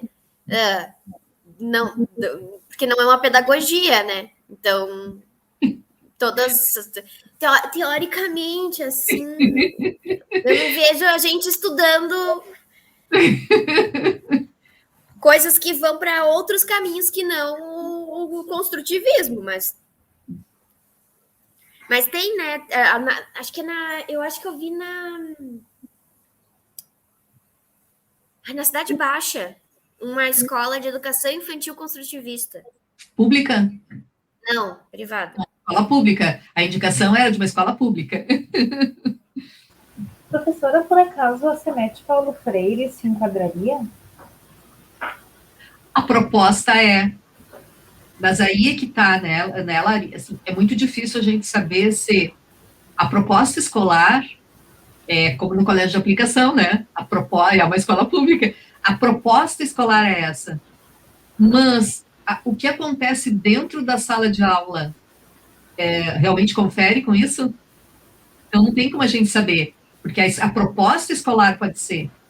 As outra coisa é o que está lá, de fato, acontecendo naquela sala de aula. Então, quando a gente observa a sala de aula, é muito interessante que a proposta pedagógica, a gente vai lá e nas situações de estágio, quando a gente observa, é muito interessante, porque a pessoa que está estagiando nos apresentou o projeto da escola, tá?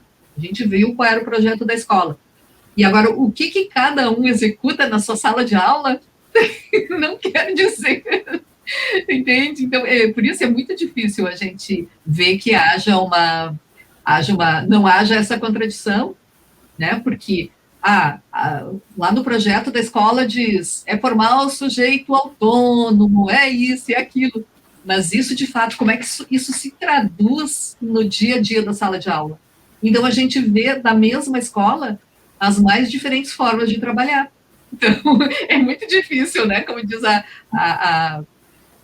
a Laura, teoricamente, a gente pode dizer, essa escola porque o projeto da escola diz isso. Mas, na prática, quem está ali no dia a dia com a criança, ou com o adolescente, ou com o adulto, com quem quer que seja, como é que ele está desenvolvendo o seu trabalho. Então, assim, a proposta do Semete Paulo Freire, sim, a proposta agora. E o professor Fernando conseguiu indicar? Não, eu disse para ele, olha, eu tenho uma minha amiga que foi orientanda dele, que é a Jaque Pissetti, que ela trabalha na Secretaria Municipal de Educação, e daí ela está no dia a dia, assim, de uma forma mais intensa, lidando com as escolas e tal, porque ela trabalha com as formações. Nesse momento eu disse, passa para a Jaque, veja se ela consegue responder a isso, porque eu não sei responder, não sei. Porque uma coisa é a escola que eu conheço que mais, assim, de uma forma mais, como escola, tá? Como escola e não como iniciativa pessoal. A escola que tem uma proposta mais construtivista é a aplicação. Porque como proposta escolar, e que aí os professores trabalham muito em conjunto para poder levar uma proposta como escola. E aí, assim, a gente consegue ver em outras escolas, professores trabalhando com propostas que podem ser mais construtivistas ou não. Mas Eu aí tá. até perguntei do Semete Paulo Freire, porque foi onde eu fiz o estágio obrigatório com a professora Denise Kumerlato, que a senhora certamente conhece, né? Sim. E então eu fiquei um ano lá dentro, né? Não, um ano não, exagerei. Mas assim, eu fiquei um tempo ali observando, até porque eu tive interesse, né, em fazer trabalho, pesquisa, enfim. E depois no semestre de estágio. E era na época, né? Mas estamos falando da quase que a década retrasada, né? Quase. Eu acredito que era uma proposta ainda bem coletiva, bem da instituição, né? Acho que a senhora também conhece o Evandro, que Sim. né, o Evandro era lá também, estava lá também na época, né? Então tinha ações assim realmente bem inovadoras, pode-se dizer, tendo em vista eu que sou aluna de escola pública, né? Assim, era bem diferente, né? E se eu fizer um comparativo de quando eu era aluna da escola pública, foi o que eu encontrei ali, né? Mas também eu acho que é muito difícil também, porque era assim, lá aquela escola era 3 turnos, né? Manhã, tarde e noite, inúmeras turmas, ou seja, dezenas de profissionais. Realmente, né? Como assegurar que todos os profissionais seguirão constantemente, diariamente, né? Essa linha, assim, normalmente é bem complicado, né? E também tem a questão do interesse governamental, né? Que no momento que se tem chego de cima para baixo para a gente, não é do interesse do construir, né? Que é a questão daqueles livros bagaceiros, é bagaceiro.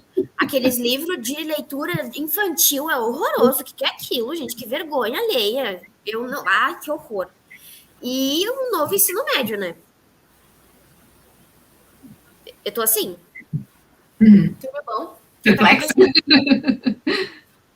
Então, assim, ó, muito difícil da gente saber, até porque qualquer proposta que venha, independente de qual a proposta, Laura, sempre assim, qualquer proposta, assim, que é de cima para baixo, que de repente vem assim, agora nós vamos trabalhar dentro desse modelo, não vai ser seguido por todas as pessoas. Diferente, por exemplo, na aplicação, que a gente sabe que é uma coisa orgânica, que foi se constituindo há muito tempo, né? Então, como disse da experiência da Lari, e o Evandro foi meu aluno, tá, de graduação. Eu ia perguntar por que a senhora falou do Evandro, que a senhora falou e ficou no golfo. Foi meu aluno. Então, assim, depende, todas as pessoas não conseguem trabalhar de forma integrada, não sei. Aquele prédio lá era o Colégio Santa Rosa de Lima, que as crianças estudaram lá, muito antigamente.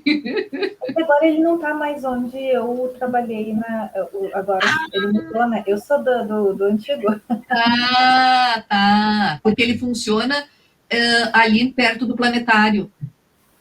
Tá. O Paulo Freire? Não, eu acho que então ele já está no segundo endereço. Eu fui lá, ele era ali perto da João Pessoa. Quando ele. Uma travessa da João Pessoa. Tá. Atravessava Dr. Flores, Borges, enfim. Era um Jurássico. Eu acho que o Evandro fez o doutorado dele lá, não foi? Pelo que eu lembro. Não sei. Não sei, porque daí eu já não acompanhei. Daí eu já não acompanhei o Evandro. Mas parecia algo orgânico, parecia algo assim que os profissionais... Mas assim, pode ser uma impressão minha, né, de inexperiente, enfim. Mas parecia algo assim, que os profissionais que estavam lá porque queriam, porque eu acho que isso faz muita diferença, né? Porque quando a pessoa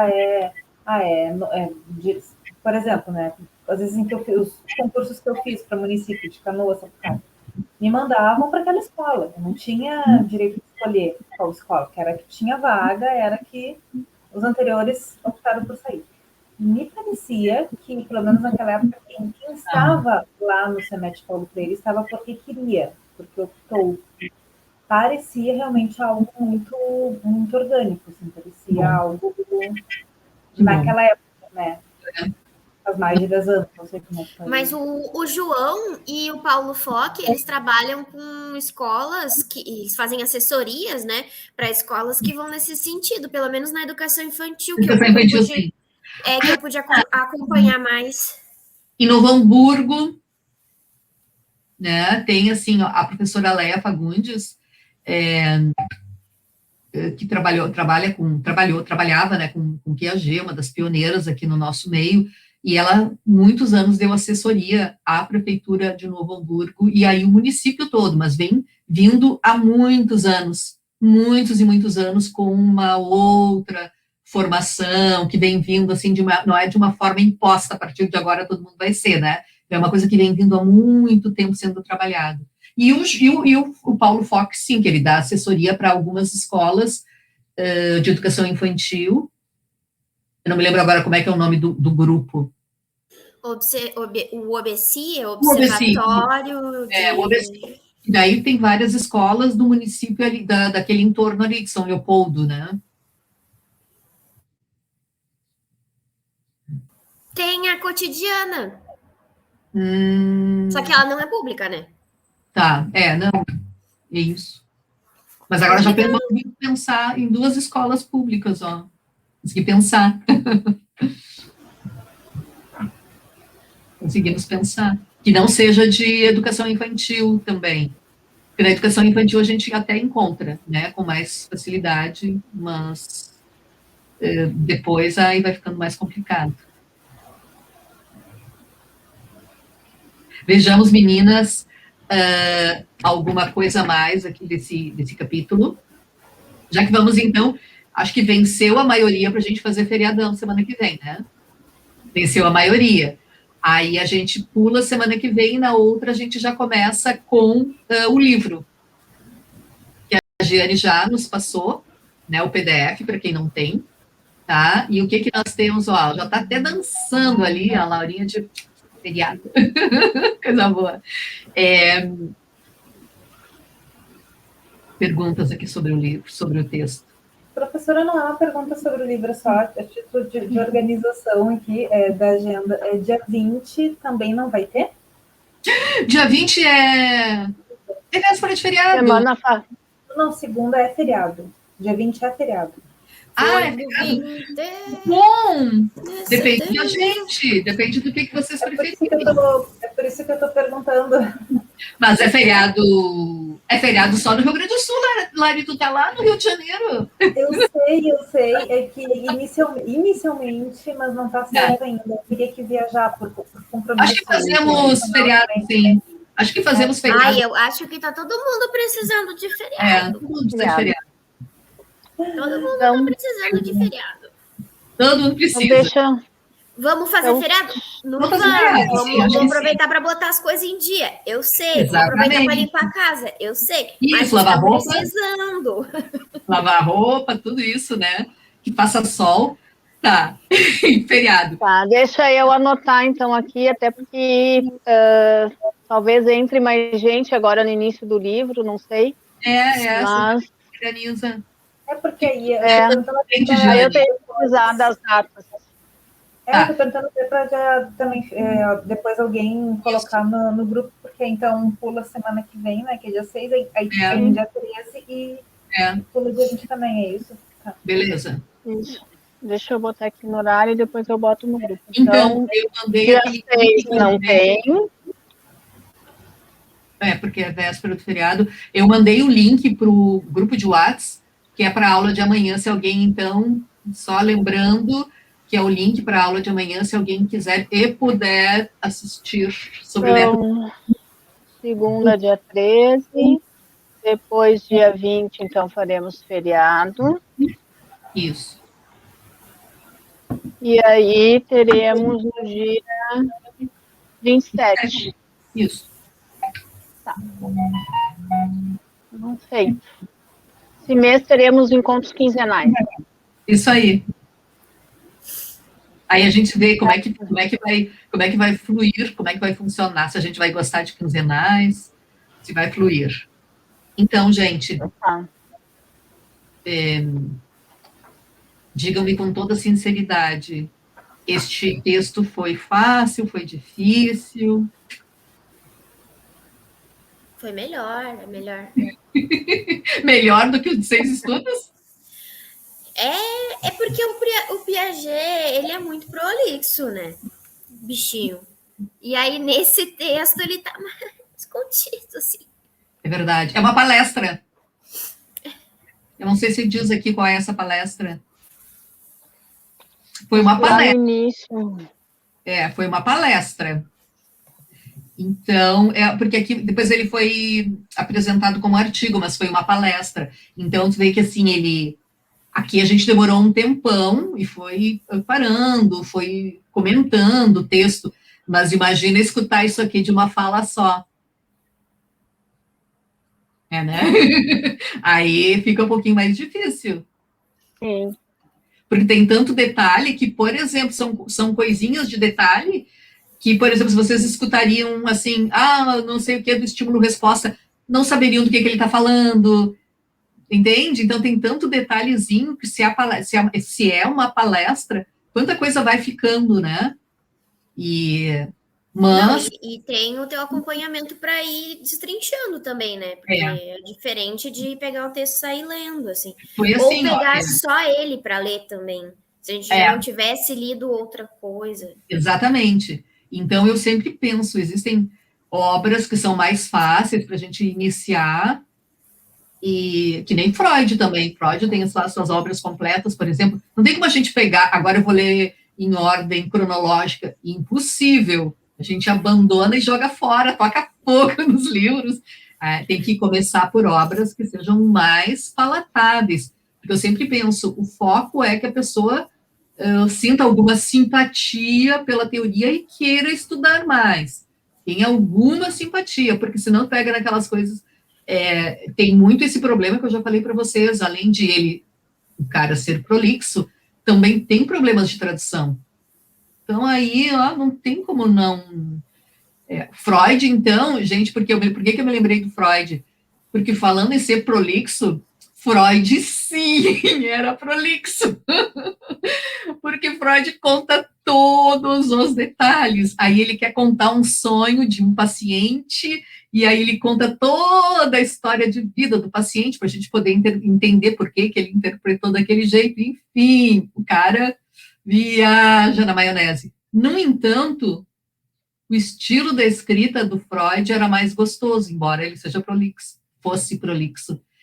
Inclusive, na interpretação dos sonhos, ele até ganhou um prêmio de literatura, porque é uma leitura mais agradável. Eu acho que a gente é meio fofoqueiro também, né? E aí ele contava as coisas das pessoas, a gente ficava interessado nas histórias, né? Isso aí! Então, é um tipo de livro que a gente até consegue ler na beira da praia, porque é isso, é um outro jeito de escrever, vai fazendo as fofocas. Então, é muito interessante, porque parece bem isso, né? Fofoca. O cara fala, né? Pior é que vai falando, e aí as pessoas se conheciam entre si, enfim, uma muvuca completa, né? Piaget não, é uma coisa mais... Né? Eu ia dizer sobre o texto, até ia dizer, porque eu vi esse texto eu já li acho que umas 2 vezes. E é uma grande diferença entre ler agora contigo parando, explicando, porque daí também dá um outro sentido, né? Daquelas coisas que eu já tinha lido, tá, entendi. Aí agora eu descobri que eu não tinha entendido nada, né? Que não é bem assim o que eu achei que entendi, né? Tá, compreendi um pouco, claro, foi mais tranquilo nesse sentido, né? As velhas estruturas que já vinham e se acomodaram melhor. Mas, com certeza, faz a diferença, né? Ter alguém ali... Então, em síntese, vou sintetizar o livro, tá? Se Vygotsky, por exemplo, fala que o desenvolvimento depende da aprendizagem, Piaget nos fala ao contrário, que a aprendizagem depende do desenvolvimento. Ou seja, isso é questão que adoram botar em concurso, tá? Isso aqui é questão para concurso. A aprendizagem para Piaget depende do desenvolvimento, porque eu vou aprender aquele conteúdo que está sendo apresentado a partir das minhas estruturas de pensamento. O que eu compreendo sobre aquilo é aquilo que as estruturas de pensamento me permitem compreender. Então, a minha aprendizagem depende do meu desenvolvimento. Assim, ó, que nem o cara, eu posso querer ensinar metáforas, mas a criancinha, eu adoro aquele desenho Fantástico Mundo de Bob, é muito bom. Eu vou ensinar metáforas, mas o que ele vai entender? Ao pé da letra. Né? E eu, quando uso essa expressão ao pé da letra, eu estou imaginando aqui como é que o Bob entende. Tem uma letrinha com um pezinho caminhando. Ou seja, eu ensino metáfora e o cara entende de acordo com aquilo que ele é capaz de compreender. Então, por isso que para Piaget, a aprendizagem depende do nível de desenvolvimento em que o sujeito se encontra. Tá. Então, essa é uma questão boa de concurso, né, que é uma diferença entre os dois autores. Uma outra questão super boa de concurso que sempre cai é que quando fala de Piaget, sempre tem essa pergunta, o que vem primeiro? Assim, assimilação, acomodação, adaptação. O que é? Teve uma vez num concurso que a resposta correta era uma resposta errada, tá? Que primeiro era assimilação, depois acomodação, depois adaptação. Na verdade, o processo de adaptação para Piaget, ele se subdivide em dois aspectos, que é a assimilação e a acomodação. Então, a adaptação é um processo subdividido, né, em assimilação e em acomodação. Incorporação de um elemento novo à estrutura já existente é a assimilação, enquanto a acomodação é a transformação das estruturas para incorporar um elemento novo. Tá? A questão foi anulada, tá? Porque tinham dado a resposta errada. Então, essa é uma boa que sempre cai. Então, a adaptação seria, por exemplo, quando nós, diante de uma situação nova, pandemia, as aulas têm que ser remotas, a gente vai ter que se adaptar a essa nova realidade. Então, a gente vai incorporar esses elementos novos, né, aquilo que a gente já conhece. E a gente vai ter que se transformar para isso. Para alguns, foi mais fácil fazer esse processo de adaptação, né? Para outros, foi bem difícil fazer esse processo de adaptação. Então, para Piaget, a aprendizagem depende do desenvolvimento e o desenvolvimento depende de 4 fatores. Quais são mesmo?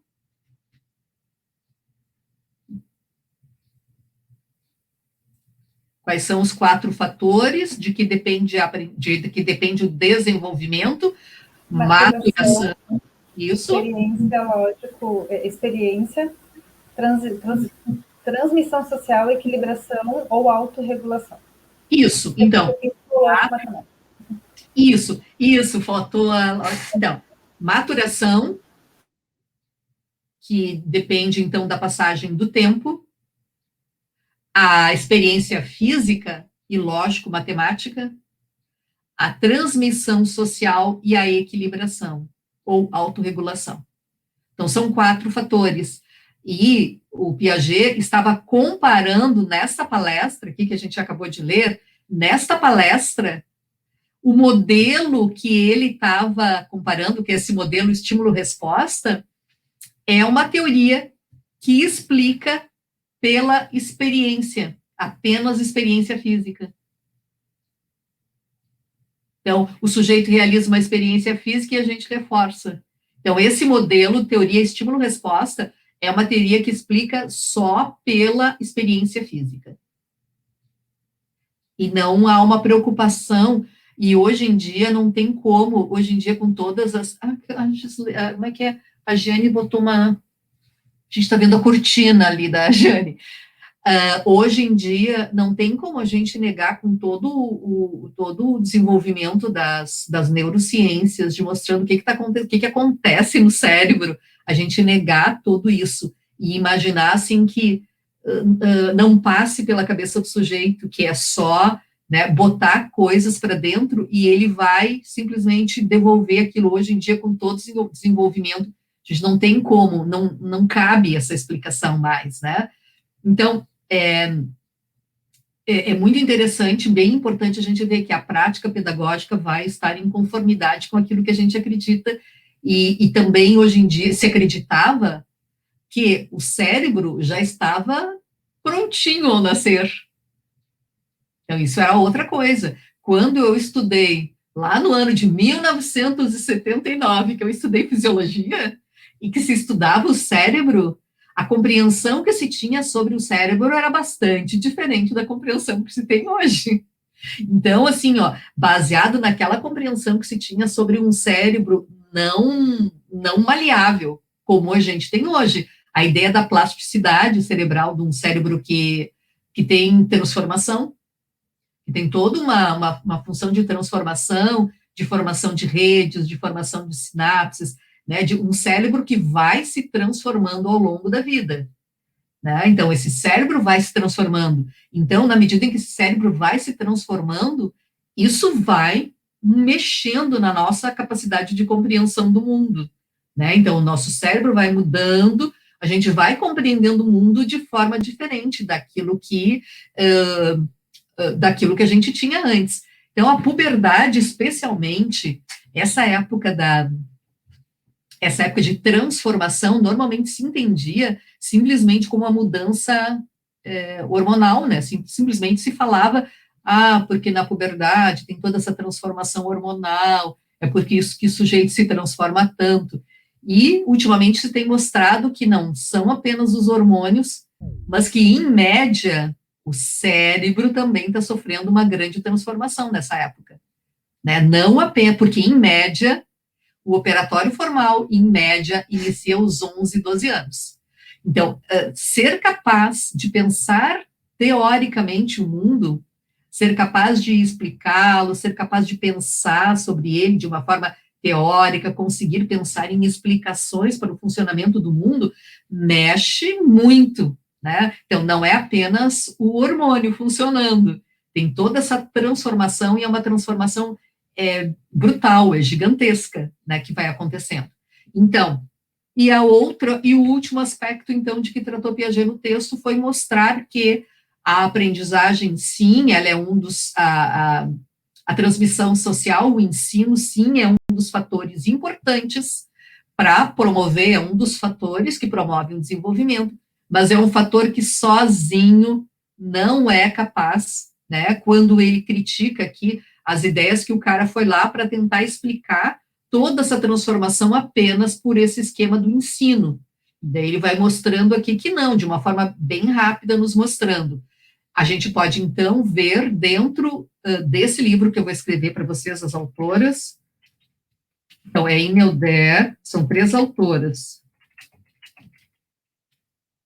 No livro Aprendizagem e Estruturas do Conhecimento, elas trazem muitos experimentos demonstrando tudo isso que ele sintetizou para a gente, nos mostrando que o ensino não é suficiente.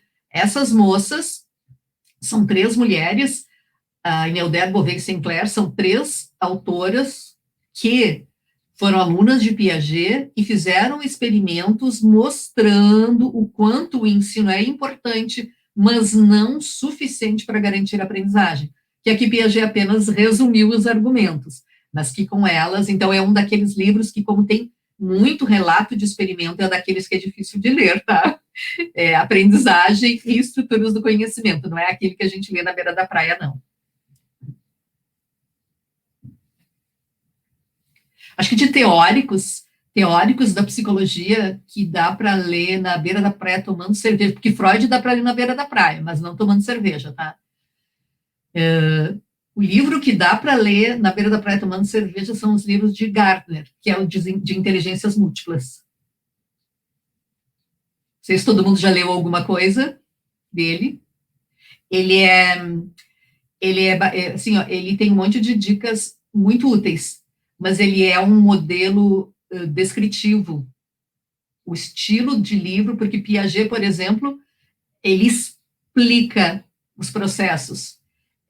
Vygotsky explica processos. Skinner explica processos. Gardner descreve eventos. Então, é muito mais fácil da gente ler, porque não é um modelo explicativo, é um modelo descritivo. Então, é super gostoso, é gostoso de ler. E ele traz um monte de coisas bem importantes. Só que ele não entra nessa questão de explicar os eventos, ele os descreve. Então, a gente pode ler de boas, super bacana, e tem uns que ele, por exemplo, fala ali traz personagens importantes, né? Por exemplo, Gandhi, como um cara que tinha uma grande inteligência interpessoal. Então, assim, nossa, é muito bacana, porque vai trazendo a vida da pessoa, então é gostoso de ler, né? Mas ele não tem a explicação sobre como é que é. Explicações sempre são mais difíceis do que descrições, né? Nos TCCs, provavelmente vocês já devem ter ouvido nos TCCs, nas dissertações, os orientadores falando, tem que explicar, tem que analisar os dados, né? O que é analisar? É explicar, não é só descrever. Então, os orientadores sempre ficam me incomodando, não basta trazer os dados, não basta descrevê-los, tem que analisar, ou seja, tem que explicar o que isso significa. Gente, o que mais? Eu estou aqui, olhando a tela da Jane, querendo entender o que é aquilo ali. Eu acho que ela É o estava no computador. celular e ela largou em cima da mesa. É o computador que está com uma tela aberta. É a tela, cortina, o teto, a lâmpada. Eu acho que ela estava acompanhando pelo celular e largou o celular em cima da mesa. Isso, tá. Então tá, bonitas. Mais alguma coisa? Então tá. Mas se de repente surgir alguma dúvida, alguma pergunta sobre o texto, para a gente entrar bem bonitas no texto anterior. Gurias que estão aqui novas já há algumas semanas, a Juliana, a Sandra, a Monique também, que agora já saiu, mas no início, a gente fez essa combinação de ir lendo e explicando, que o grupo achou que estava fluindo melhor assim. Se vocês tiverem outra sugestão, de repente, comentem, tá? Tá ótimo assim, prof. Tá ótimo. Que bom. Bem tranquilo. Que bom. É que eu sou muito falante, gente. Eu falo muito. Então tá. Uma ótima semana para vocês, um bom feriado. Até daqui a 15 dias, 14 dias.